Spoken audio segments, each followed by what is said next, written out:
Here's how to measure some jeans. This is a pair of jeans owned by my husband. They are roughly a size 33, 32, and they are 99.1, 99% cotton, 1% elastane. So what we're gonna do is essentially the same kind of thing that we did with the t-shirt. We're gonna try to get this as flat as humanly possible, and I'm gonna show you how to measure the top block first, and then we're gonna go down into the leg. So, as I'm getting this flat, I'm gonna choose a side. As you do this, you want your front and your back panels to line up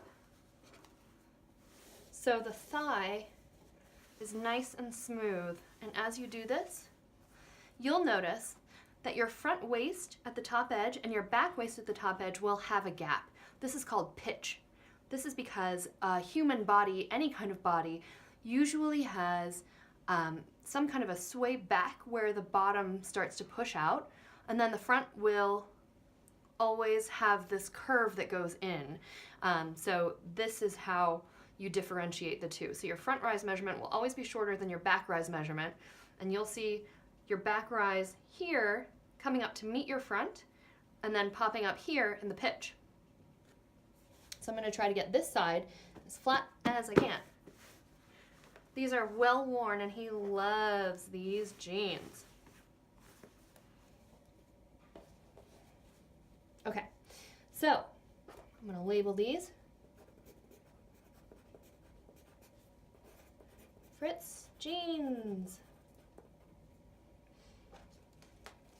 So we're going to start with a waist measurement. Now because we have this pitch here, I'm going to write down how much pitch there actually is so I can, if I need to move the fabric around, I can duplicate this. So I have about 2¼ inches of pitch from top edge of the back to top edge of the front.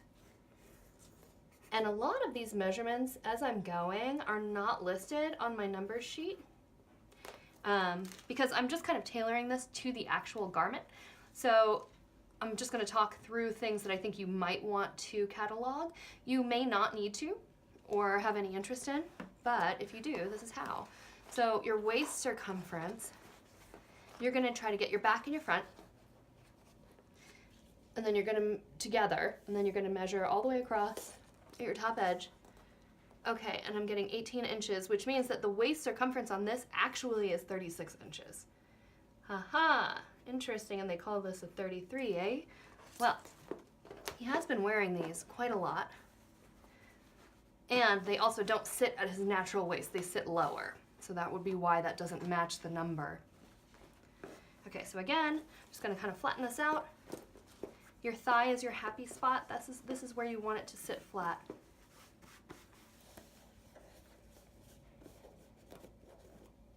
And then for men's denim, I'm typically only gonna take a low hip measurement.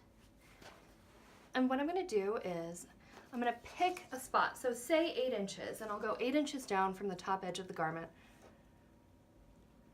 And then you'll mark this point with a safety pin here at your center front and at both of your side seams. What's nice is for women's, you can usually do this at the bottom of your hip stitch. And actually we can do that here because this is only 7½ inches. So I'm going to go from the hip stitch to 7½ inches here, which is almost the bottom of the J stitch. Perfect. So this is what's called a 3-point measurement. 1, 2, 3. So this is 43 inches in circumference for the low hip. Then your front rise. I start at the bottom, at the thigh, at your crotch joint here, where your front panel meets the back, all the way along the front rise at the front edge to the top edge of that front at your waistband. So that's 10½ inches. The reason you might want to catalog this number is so you can track rises on yourself. So if you, say, have a pair of vintage Levi's and you freaking love them, the high rise is perfect, so you'll take a note of what this measurement is, and then if you decide you're going to make you know, a modified ginger jean or something and have the waist be super high, you'll have a measurement to start from where you want that adjustment to be. Okay, so then I'm gonna skip a couple of measurements here, the back rise and the inseam, and I'm gonna go to the thigh circumference. I'm gonna take this right at the thigh. Do you see where the back rise fold is? I'm gonna take it right at the edge here, and I'm gonna go straight across the thigh. And this measurement looks a little bit angled, but really it's straight to the garment here. When I say straight, I mean it is parallel to the top waist. So this is about 26 inches. And I'm going to make a note thigh at crotch. Then I'm going to finish the rest of my top block. If you want to, if you're trying to duplicate a look of something, or you really love a J-stitch on a store-bought sample, or you know, some kind of vintage piece that you've picked up. So your J-stitch is typically measured from the bottom of your waistband to the bottom of the stitch at the outside of the top stitch. Same thing, top from your front edge here to the outside of your top stitch. And then you can measure your front pocket measurements, so the opening at your waist here and the opening at the side seam. You can measure the length of your hip stitch and where your bar tack is. Waistband height, whether it's a 2-piece, a 4-piece, a 1-piece, if you're doing a straight waistband, your belt loop length and width. So you can kind of customize your measurement sheet to whatever kind of things you want to track on the garments that you are measuring, whether they are your own makes on something that you absolutely love, or, you know, ready to wear that you have, or vintage. Okay, so we're going to now turn this over to the back. So I'm going to finish the top block again before I go to the bottom. So again, I'm going to try to do the same thing, just get my thigh feeling happy.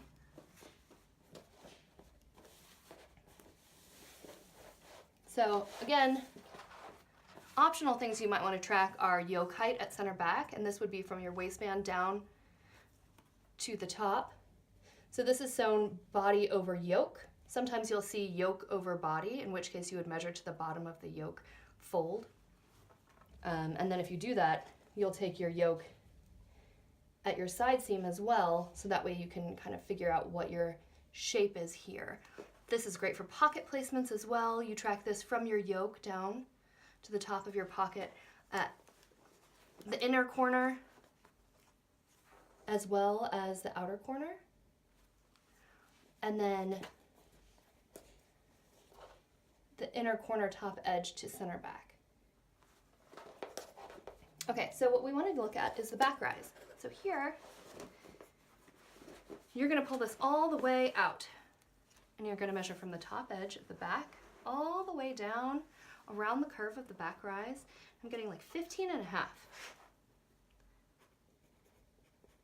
The difference between a front and a back rise will always be between 5 inches and up, depending on what the style is, but there will always be quite a significant difference between the back rise and the front rise. If you want to look at rise shapes,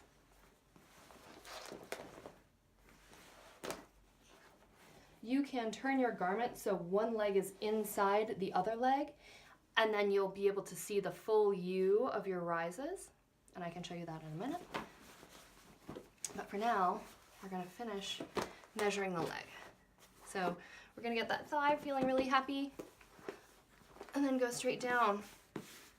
So here, because this is a worn garment, I can see where his knee is. It just won't lay flat here, and that's fine. So what I'm going to do is I'm going to measure down from the crotch at the fold all the way down on the inseam to the center of the knee here, which on him is about 13.5 inches down. And this then correlates back to those body measurements, because then you can say, oh, well, I measured on myself what that knee measurement was and my knee circumference at X placement. And then you can see on your garment whether or not your circumference of your leg is matching up to your actual body. So we're at 13.5 inches down. Again, I'm just going to eyeball this. And I'm getting about 16.5 inches.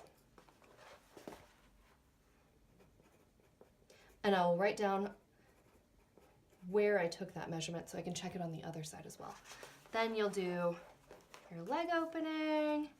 This is cuffed, so 14.5.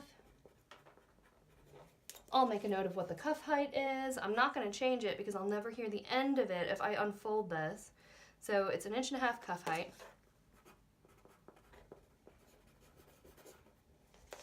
Then I'll check my inseam, and you go straight down from the crotch, the fold here, all the way down the inseam to the very bottom of the pant.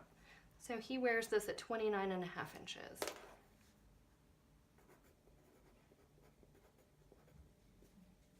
With 1.5 inches cuff. So if I were to make him a pant, I would probably split the difference if it's not denim, or if it is denim, I would build in that extra 1.5 inches so then he could adjust the cuff. All right, and that's that. And then you would go ahead and do the other side. Let me show you how to check your rise shapes.